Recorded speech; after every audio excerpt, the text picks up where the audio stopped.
जय श्री राम।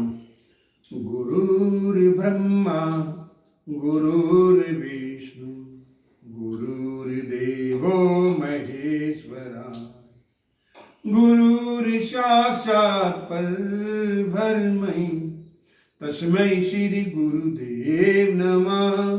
गुरुर्ब्रह्मा गुरुर्विष्णु गुरुर्देवो महेश्वरा।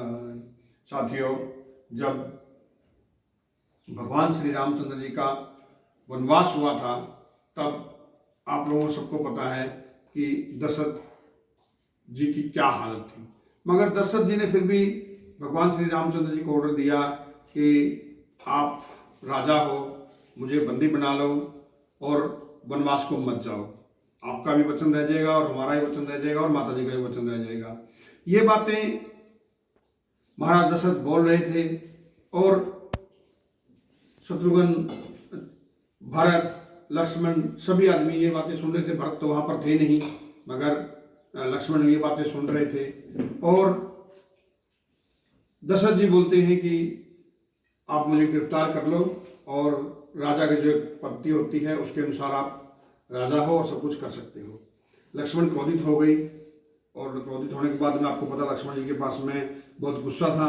क्रोधित होकर के बोलते, कैसे धनुर्धर हो तुम, कैसे मेरे भाई हो, किसकी मैं पूजा कर रहा हूँ, इतने श्रेष्ठ धनुर्धर होकर के भी आप क्यों नहीं धनुष उठाते हैं, क्यों नहीं धनुष उठाते, क्यों आप वनवास के लिए तैयार हो चुके हो।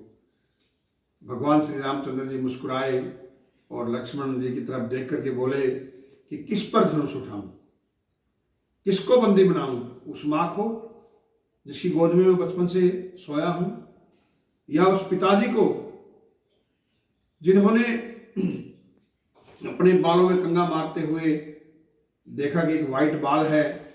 उसी दिन उसने घोषणा कर दी थी कि भाई मेरे सफेद बाल हो गए हैं, अभी मैं रिटायरमेंट ले लूं और राम को राज्याभिषेक दिया जाए।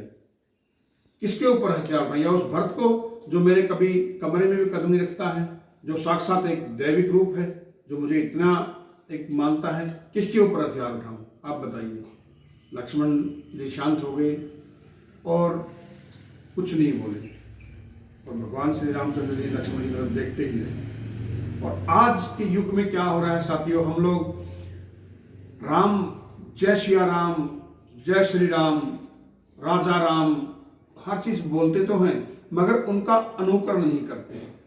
आज आप देखिए पिक्चरों में भी क्या दिखाया जाता है, हर जगह भाई भाई का झगड़ा। वो भी तो चारों भाई थे, वो भी चारों बहनें थी जो उनकी हमारी जो सीता माता थी, मगर क्या मजाल किसी के अंदर कोई मनमुटाव था कि ये उसको राजा दे दिया तो मैं तो ये हो जाऊंगी। और आज देखिए हमारे पास में, क्योंकि हमारी न्यू जनरेशन वही टीवी देखती है और हम लोगों को जकड़ के रख दिया है, वही जो टीवी में देखते हैं वही हम लोग अपने जीवन में धारण कर लेते हैं। क्लैश कर लेना, तीन भौवे हैं तो एक दूसरे के ऊपर साजिश करना।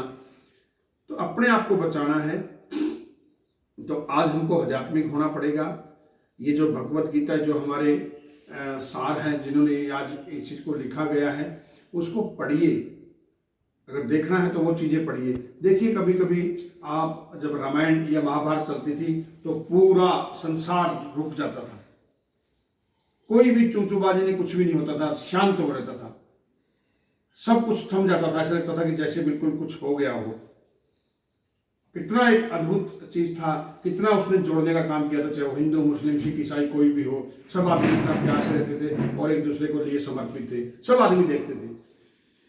तो वही राम राज्य अगर हम लोगों को चाहिए तो आज भी हमें अपना पर्सनल हित छोड़ करके राष्ट्र के लिए समर्पित करना पड़ेगा, क्योंकि राष्ट्र है तो सब कुछ है। जब राष्ट्र ही नहीं रहेगा तो किस चीज का हम निर्माण कर रहे हैं? ना मंदिर, ना मस्जिद, गुरुद्वारे, ना कोई प्रॉपर्टी नहीं है।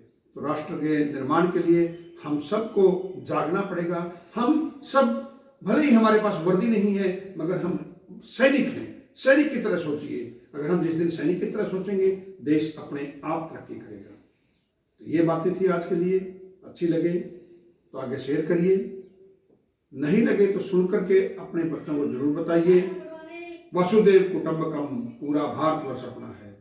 जय श्री।